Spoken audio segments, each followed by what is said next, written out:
Mariing kinundina ng Association of Boxing Alliances of the Philippines ang paghawak at paghatol ng mga opisyales sa ika-33rd Southeast Asian Games matapos ang sunod-sunod na kontrobersyal na pagkatalo ng mga pambato ng Pilipinas na sina Olympians Nesty Petesio at Hergy Bacquiadan sa women's semifinals.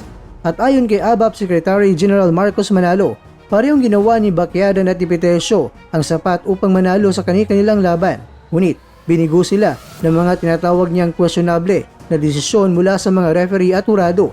Ang pinakamasakit dito kay Nesty, hindi balisan na kung aggressive yung Indonesian in the last round or she was throwing accurate punches that were landing. Pero in terms of volume, in terms of accuracy, pareho kay Nesty nagpapayag si Manalo. Natalo si Petesio mga kwento ang pambato ng Pilipinas sa featherweight division. Kontra yan sa Indonesian rival na si Hassana Huswatan via split 3-2 decision na pumigil sa kanya na makalusong sa inaasam na gold medal match para kay Manalo. Ang desisyon ay walang batayan, parang walang basis talaga, parang ibigay yung round doon sa Indonesia. Even the Thai officials couldn't believe the result. Reportedly, even the Indonesian sports minister was surprised with the result. Dagdag pa niya habang nagdadalamhati sa katotohanan ng walang bout review o protest sa boxing. Ang matinding pagkadismaya ng ABAP ay nagbigay diin sa patuloy na issue ng integridad sa paghatol sa mga regional na competition. Ipinahayag ng ABAP Secretary General Marcos Manalo na hindi sila naghanap ng dahilan o umayaw sa pagkatalo, lalo pat inamin niya na hindi raw nasa kanilang peak performance sina Petesio at si Bacquiadan dahil sa mas maikling preparasyon. Gayunpaman, binigyang diin niya na sa mismong mga laban, they did enough to win. Sa laban ni Petesio kontra sa taga-Indonesia, ang split 3-2 decision ang nagtapos sa pag-asa ng Pinoy Olympian na makamit ang ginto. At ayon kay Manalo, kung titingnan ang volume at accuracy ng mga suntok, mas lamang si Petesio, parang walang basis talaga para ibigay yung round doon sa Indonesian. Anya, ang pagkadismaya ay lalong lumalaki nang lumabas ang ulat na maging ang mga opisyal mula sa Thailand at maging ang Indonesian Sports Minister ay nabigla sa resulta ng laban na nagpapaiwatig na ang desisyon ay labag sa nakikita ng marami. Sa kasamang palad sa boxing, walang mekanismo para sa bout review o protest.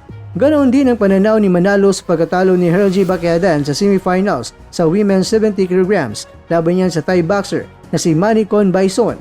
For Hergy, binigyan siya ng dalawang standing 8 count noong second round at third round after winning the first round. Binigyan pa si Hergy ng deduction sa last round. Paglalahad ni Manalo, nararamdaman niya na sapat na ipinakita ni Bacquiadan upang manalo sa bout. Ngunit ang mga desisyon ng opisyales ay nagpabago sa kapalaran ng Pinoy boxer. Tiniyak ni Manalo na handa nilang tanggapin ang pagkatalo basta't ito ay patas at makatarungan. Dahil sa mga insidenteng ito, nagbigay ng malalim na babala ang kalihim ng ABAP. Tinawag niya ang sport na ipakita ang integridad nito sa officiating at judging.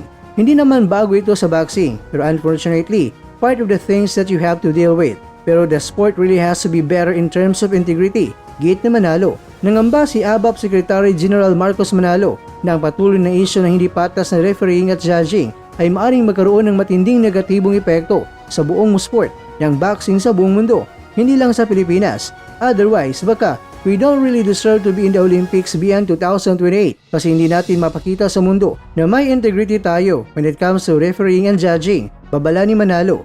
Ang kanyang pahayag ay tumutukoy sa mga pagdududa at pag-alala ng International Olympic Committee tungkol sa pamamahala ng Sports International na antas na nagresulta na pag-alis sa accreditation ng dating namumunong International Federation ng Boxing.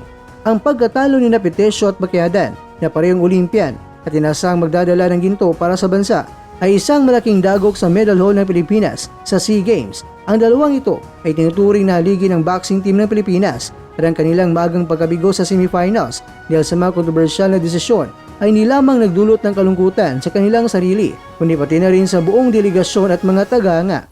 Tiniyak ng ABAP na patuloy silang magsusumikap para sa pagunlad ng kanilang mga atleta at patuloy na makikialam sa mga kinaukulan ng international bodies upang itaas ang antas ng integridad sa paghatol.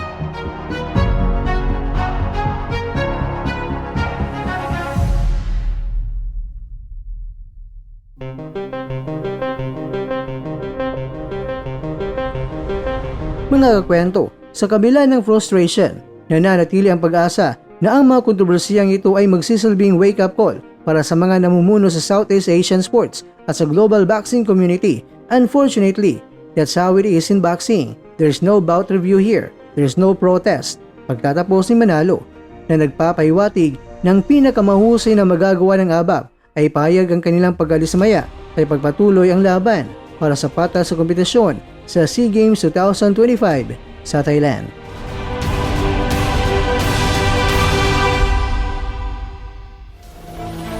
At dyan, nagtatapos ang ating kwento.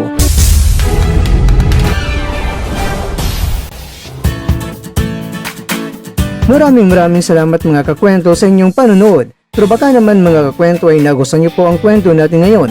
Baka pwede niyo po akong mabigyan dyan ng like, subscribe at pa-click na rin sa bell button.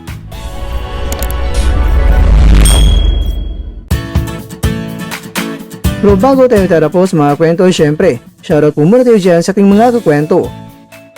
Kay kakwentong Pepito Bayang, kay kakwentong June Santos, kay kakwentong Dan TV Lifestyle, at kakwentong nanonood ngayon, shoutout sa iyo dyan. Bueno, dito na po muna ang ating kwentuhan at abangan na po ating susunod na video. At dito lang po yan sa isang channel na kung saan maaring ito'y mga kwentong di pa na kwento sa inyo.